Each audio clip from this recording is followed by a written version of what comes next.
Every child needs a wide range of support to get the most out of their opportunities. Some children have the support at home or in their communities, but many don't.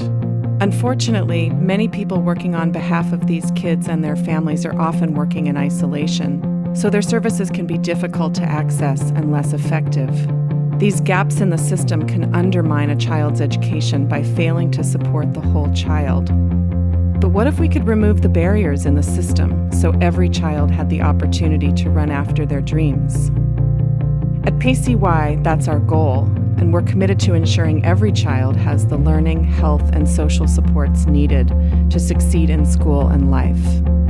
We're trying to level the playing field for kids who come from very poor communities, who don't have access to the whole range of learning experiences and enrichment opportunities that middle and higher income families provide to their kids. We believe that all children have the right to arrive to school today, every day, free from hunger, from pain, and from fear.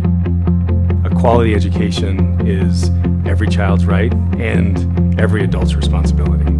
So how do we care and change what we do to fully and fundamentally create opportunities for every kid? Our fundamental job is supporting those people who are on the ground trying to make life better for kids. We do that through helping them find funding, through training, through partnering, and then making sure that the policies and the funding sources that affect what they do every single day is working for them. If we continue with the same kind of thinking that created the achievement gap as we have it right now, we're not going to get out of it. We have to explore different kinds of thinking, different ways of thinking, different ways of approaching learning. We have to bring everyone working on behalf of kids together to challenge the status quo. We do this by building collaborations, supporting strong leadership, and ensuring that we're continuously improving how we serve kids. These are the driving forces behind our community schools and expanded learning initiatives.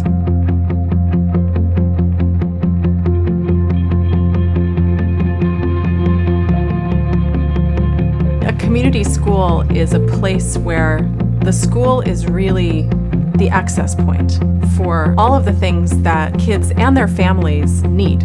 If they need extra academic support, a community school would make sure that child has access to a tutoring program. If that child's family is having trouble putting food on the table, a community school would make sure that that family has access to food support. PCY, they'll bring in the partners, the social services, the health departments, and the schools to work together. They're the great organizer of those kinds of services and filling in those gaps of things that are needed.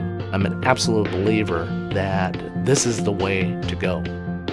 Ensuring young people have access to after-school and summer learning opportunities is a fundamental component of community schools.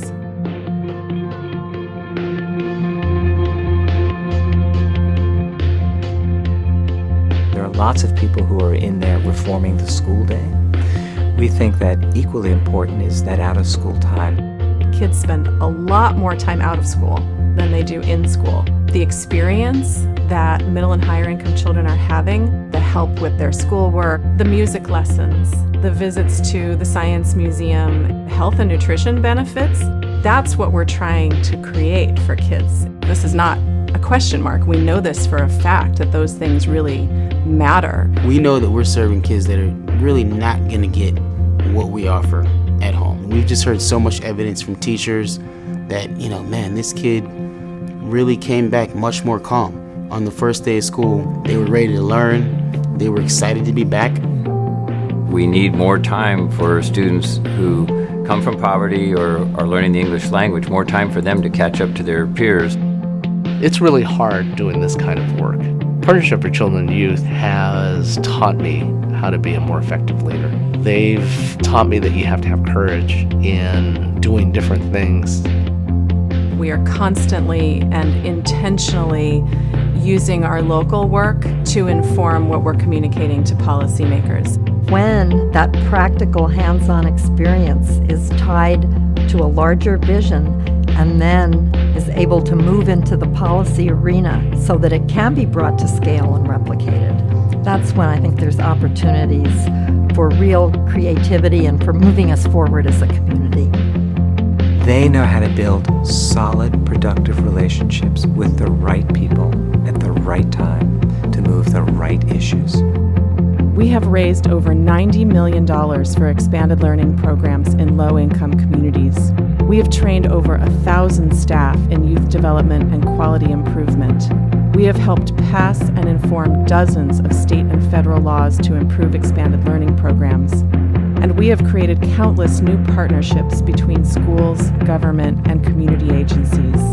Every child should be able to become a fully realized person, regardless of the economic situation of their families. It's hard work. It's hard work to do it every time. So there is a role for everyone in this work, whether they're a legislator, whether they're a school teacher, a parent, or a student. So now is the time that we need to come together to ensure that every child has the opportunity for success that they deserve.